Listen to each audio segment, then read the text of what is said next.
आदमी चार मैकेनिकल भुजाओं की ओर बढ़ रहा था। जैसे ही उसने स्विच चालू किया, रिंग जैसी क्लैंप तुरंत बंद हो गई और उसे पूरी तरह से घेर लिया। फिर एक कृत्रिम रीढ़ उसकी पीठ से चिपकने लगी। चिप एक्टिव होते ही सैकड़ों स्टील की सुइयां उसकी रीढ़ में धंस गईं और उससे एकाकार हो गईं। ये देखकर सभी की हालत खराब हो गई। डर के मारे सबका दिल बैठ गया। फिर आदमी के मन के इशारे पर चारों मैकेनिकल भुजाएं पूरी तरह से उसके नियंत्रण में आ गईं। अब वो किसी ऑक्टोपस जैसा दिख रहा था। उन भुजाओं के सिरों पर फिंगदार पंजे लगे थे जो किसी भी दुश्मन को चीर सकते थे, लेकिन उनका असली मकसद कुछ और ही था। आदमी आगे बढ़ा और परीक्षण मंच की ओर गया। पांचों पंजों की मदद से उसने उपकरणों को एडजस्ट किया और स्टार्ट कमांड डाली। उसने एक लोहे की गेंद निकाली और उसे टेस्ट प्लेटफॉर्म के केंद्र में रखा। जैसे ही पंजा छूटा, गेंद अपने आप ऊपर उठ गई और तेजी से घूमने लगी। जब समय सही लगा, आदमी ने सेफ्टी गॉगल पहन ली।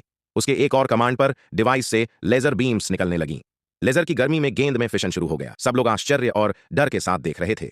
कुछ ही पलों में वह गेंद एक जलते हुए गोले में बदल गई, एक छोटा सा सूरज जैसे। लोग ताली बजाने लगे, लेकिन तभी शोभा बिगड़ गई। क्लिप्स उड़ने लगीं, छत की लाइट्स, लोहे की हंडियां और दर्शकों के सारे मेटल आइटम उस छोटे सूरज की ओर खींचने लगे। आदमी समझाने की कोशिश कर रहा था कि सब ठीक है, लेकिन तभी सिस्टम अलार्म बजाने लगा। दीवारें तक फटने लगीं। फिर छोटा सूरज पूरी तरह बेकाबू हो गया, जैसे पिघलता स्टील सब तरफ फेंक रहा हो। तभी हैरी की ओर एक भारी चीज उड़ती है, लेकिन शुक्र है कि स्पाइडरमैन सही समय पर पहुंच गया। हैरी बच गया।